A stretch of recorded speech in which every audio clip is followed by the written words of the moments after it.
Trilhas da libertação. Comprometimentos negativos. Encontrava-me surpreso diante do inesperado desafio de resultados infelizes. Ao primeiro ensejo, interroguei o sábio mentor a respeito do acontecimento.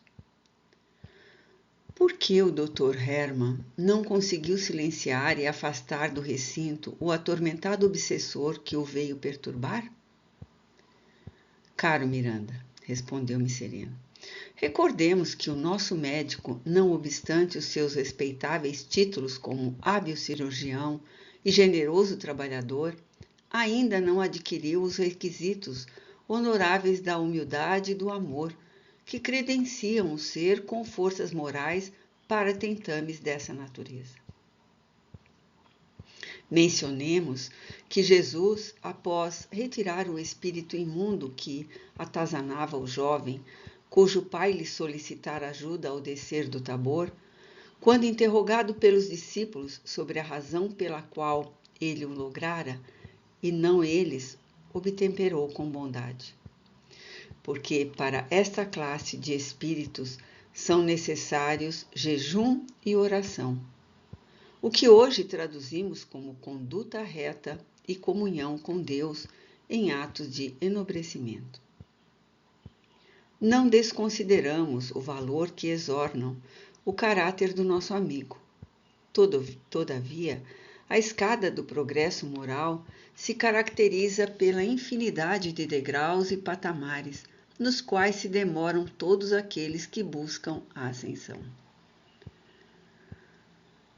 Não estamos em um templo espírita, insisti com interesse de aprender, onde a presença do bem, as vibrações da prece e as bênçãos da caridade geram uma psicosfera superior? Como se pôde adentrar nele o perturbador consciente? Sem qualquer enfado, o orientador esclareceu. O verdadeiro templo é o coração de onde procedem as boas como as más ações, parafraseando Jesus. Entendamos aqui o coração como símbolo representativo dos sentimentos.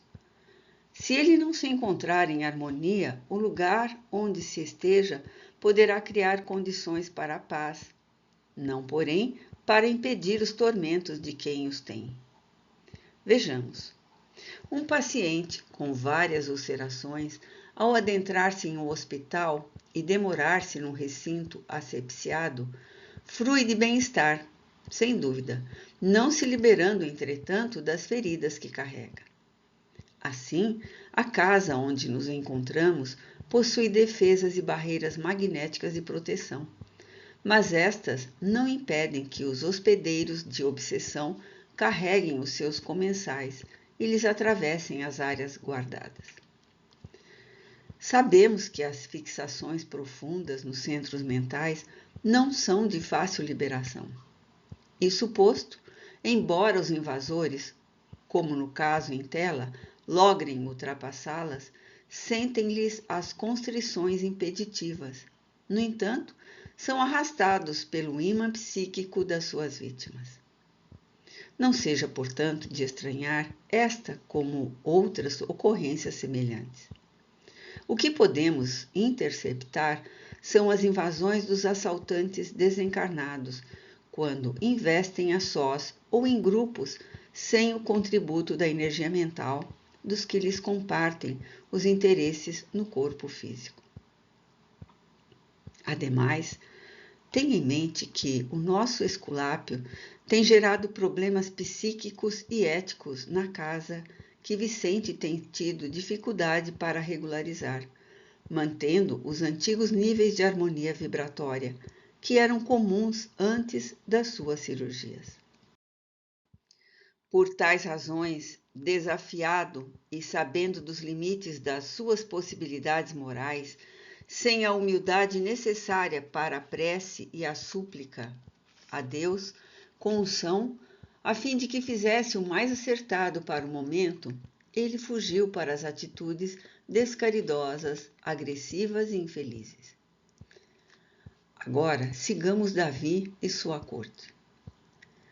Sentia-se nas pessoas que acompanhavam o médium vigilante um certo ar de arrogância decorrente do privilégio de compartilhar-lhe a convivência.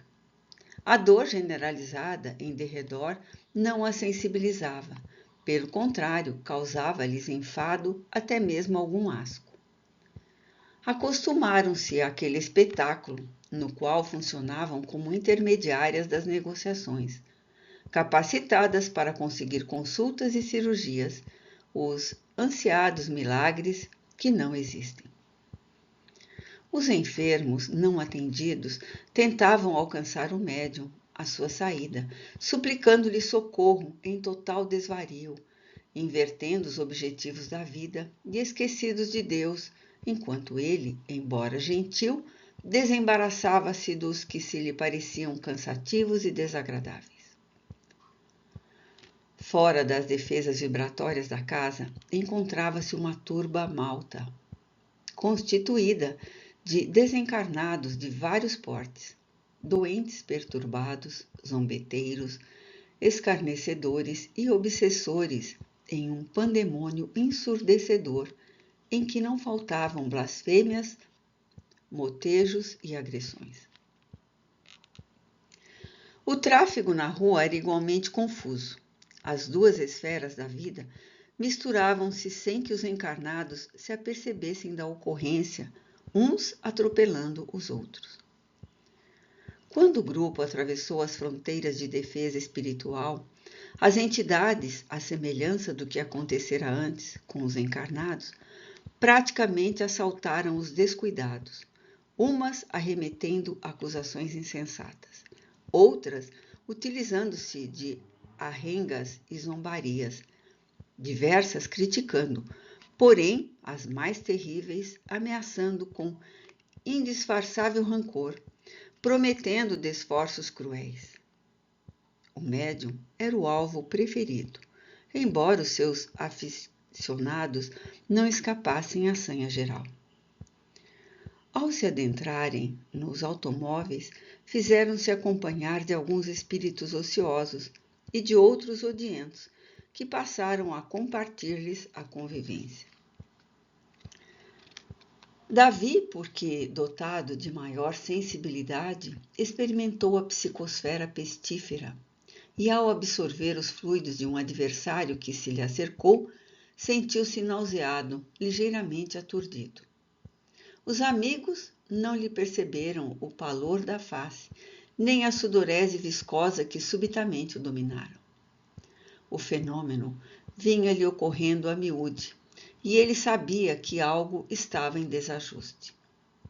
Todavia, a fascinação de que se via objeto e a prosápia que passou a fazer parte da sua conduta não lhe permitiram reagir positivamente, conforme deveria fazê-lo, seguindo a recomendação do Evangelho a respeito da vigilância e da oração.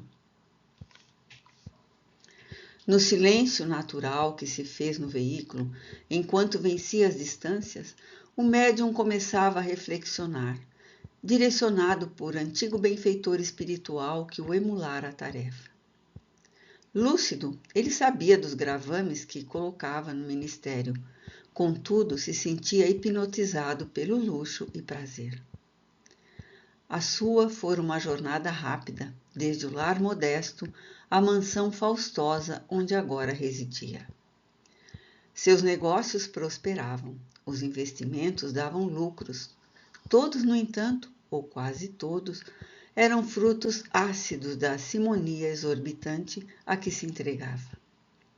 Assim mesmo acreditava, ou esforçava-se para tanto, ser-lhe o sucesso um sinal de apoio do alto, pois que, do contrário, o êxito material não o acompanharia.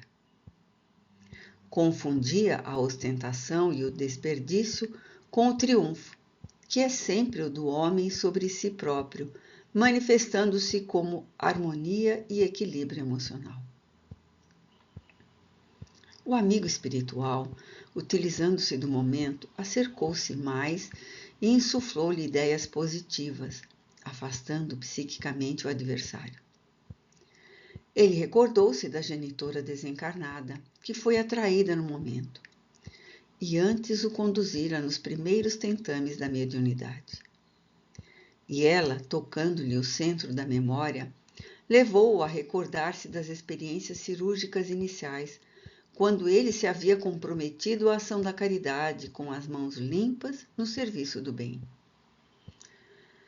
Lentamente, fora sendo vítima da bajulação e do cerco da propaganda, derrapando por fim nos comprometimentos. Com as lembranças ativadas por sua genitora e por Ernesto, o amigo referido, volveu ao momento da primeira recompensa em dinheiro. Havia terminado o socorro a uma jovem de família rica, recordou-se, portadora de neoplasia maligna, que operara com excelente resultado. Ao despedir-se dos seus genitores, o pai, acostumado a tudo comprar, ofereceu-lhe um cheque de alto valor. Tentando recusá-lo, foi vencido pelo argumento cínico do pagante. Esse valor corresponde a algo mais do que você ganha em um ano. Que não receba nada dos pobres, está certo. Porém, com esse dinheiro, você terá tempo de atender mais, sem necessitar esfalfar-se no trabalho rotineiro que lhe rende uma ninharia. Para mim, não é nada, mas para você, que lhe parece? Adelaide, que acompanhava a cena com ansiedade e cupidez, fez-se o voto de Minerva, acatando o parecer do negociante. É justo. Quem pode retribuir a fim de que você se dedique de corpo e alma aos que não podem recompensar? Frágil na estrutura moral, encontrou o argumento, desculpa para a descida espiritual. O calendoscópio das recordações, acionado pela mãezinha e pelo mentor, fê-lo titubear, desejando retornar ao lar, livrar-se dos companheiros exploradores. Quis orar, no entanto, o automóvel chegara ao destino, um hotel de luxo, onde iriam jantar com algumas jovens acompanhantes e seus amigos. Como se despertasse de um letargo, sentiu-se estimular. Aguçado nos apetites, atraiu novamente o parceiro espiritual, vampirizador de suas energias, e saltou do carro sacudindo a cabeça para liberar-se das lembranças. O Dr. Hermann e seus cooperadores, embora não primassem pelo equilíbrio espiritual e se sentissem na atividade mais por dever, não concordavam certamente com os disparates do médium e o ameaçaram, mais de uma vez, de criar-lhe uma situação pública constrangedora, caso não adotasse uma conduta morigerada. O grupo recebido no saguão do hotel pelas moças de encontros que haviam iniciado o degustar de canapés e drinques vários foi envolvido pelo entusiasmo reinante e entregou-se às sensações que o ambiente propiciava, regalando-se no prazer. O Dr. Carneiro de Campos e nós ficamos a regular distância da mesa comprida, na qual o médium e os seus amigos se encontravam. Ernesto, sentindo-se descoroçoado ante a reação de Davi, que lhe não aceitou a indução mental para seguir a casa, acercou-se de nós e comentou: o triunfo mundano, sem dúvida, é um terrível adversário do homem de bem e grande empecilho para o seu progresso espiritual. Constato que o médium, assoberbado por problemas e dificuldades, sempre se dedica ao ministério com mais fidelidade e renúncia. Por isso mesmo, não há como negar que, entre as grandes provações do mundo, estão incluídos o poder temporal, a fortuna, a beleza, a inteligência, porque do seu uso depende o futuro do espírito. Reflexionando um pouco, asseverou: o nosso descuidado Davi necessita de uma advertência mais enérgica, embora desagradável, a fim de tentarmos despertá-lo. Pedindo licença, afastou-se. Quase de imediato, deu entrada na sala de refeições o Dr. Hermann Grass. Ele relanceou o olhar pelo ambiente repleto em penumbra quebrada pelas velas acesas sobre as mesas e acercou-se do médium quando este ingeria mais uma dose de alcoólico, abraçado a uma moça atormentada pelo sexo, que já se encontrava estimulada pela bebida, por sua vez, em lastimável estado de parasitose obsessiva. Concentrando-se fortemente, o cirurgião desencarnado chamou o médium pelo nome. Este captou-lhe a onda mental e reagiu negativamente, objetando que aqueles eram os seus momentos para refazer-se e desfrutar a vida. Afirmava-se vivo e não desencarnado, portanto, com necessidades humanas. Simultaneamente, a moça arrastou-o para a pista de dança e, envolvendo-o em languidez, colou-se ao corpo dele. Os vapores alcoólicos tomaram a casa mental do invigilante, e enquanto rodopiava com a parceira, sentia aumentar a tontura que o dominava. Nesse momento, o Dr. Hermann condensou a energia psíquica e apareceu-lhe, repreendendo com veemência e disparando na sua direção uma onda vibratória que o atingiu, produzindo-lhe uma forte excitação, após o que ele deu um grito e tombou desmaiado. A ocorrência chamou a atenção geral. Garçons e amigos correram precípites e o carregaram para outro cômodo, enquanto algumas pessoas que não o conheciam lamentaram a cena com desdém. É o tal médium famoso e desonesto? Deve estar embriagado com o dinheiro das suas vítimas. Por que não se cura a si mesmo? O infeliz despertou, logo após haver vomitado, padecendo rude dor de cabeça e sem recordação exata do que lhe havia sucedido. Acalmado pelos amigos, foi de imediato levado para casa, enquanto comentaram sobre o lauto jantar que não pôde ser concluído. No lar, aguardava-o uma outra surpresa. O filho Demétrio, febril, estava quase delirante. Assim o encontrara Adelaide ao retornar da reunião sem o marido, e receosa de alguma convulsão, preparava-se para levar a criança a uma clínica especializada, providência que logo se consumou com a chegada do pai. O pequeno era portador de uma virose não definida e ficou internado para observação. O benfeitor e nós aplicamos-lhe recursos terapêuticos após a saída dos genitores e fiquei a meditar nos danos que a imprevidência moral provoca, gerando consequências duradouras. O casal saiu da clínica em discussão acalorada, recriminando-se um ao outro. O infortúnio tomava corpo numa família que fora programada para a paz e o progresso, mas que a insensatez e a perturbação esfacelavam.